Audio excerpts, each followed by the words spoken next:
Kejadian 6 ayat 6 mengatakan, maka menyesallah Tuhan bahwa ia telah menjadikan manusia di bumi dan hal itu memilukan hatinya. Tapi di 1 Samuel 15 ayat 29 dikatakan ia tidak tahu menyesal sebab ia bukan manusia yang harus menyesal. Wah, ini Alkitab bercanda kali ya?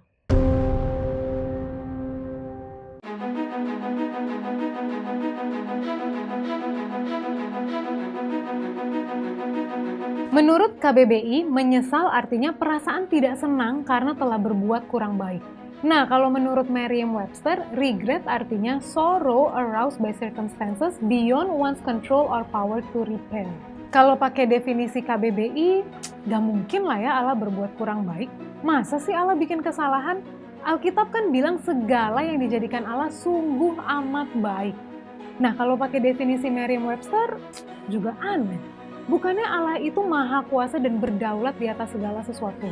Jadi nggak mungkin dong ada sesuatu yang beyond God's control. Jadi yang dimaksud Allah nyesel tuh apa sih? Pertama, kita harus lihat bahasa aslinya. Dalam bahasa Ibrani, menyesal di sini pakai kata nakham, yang bisa berarti menyesal, tapi bisa juga untuk menggambarkan suatu emosi kekecewaan yang sangat mendalam. Jadi, waktu Alkitab bilang Allah menyesal, bukan karena Allah berbuat kesalahan atau ada sesuatu yang terjadi beyond His control. Ini adalah ekspresi kekecewaannya yang sangat mendalam atas keberdosaan manusia. Kedua, Alkitab kan bilang Allah tidak berubah.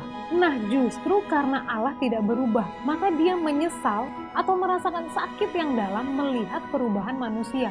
Manusia sudah bergeser dari keberadaan yang seharusnya, yaitu taat kepada Allah. Dan Allah tidak berubah, Dia tidak bergeser dari keberadaannya. Maka inilah yang membuat Allah menyesal atau kecewa atau grief melihat manusia berubah atau bergeser. Bagaikan orang yang pacaran, kalau salah satu berubah setia misalnya, salah satu yang tidak berubah, yang tetap setia, pasti akan mengalami sakit yang dalam kan melihat perubahan itu.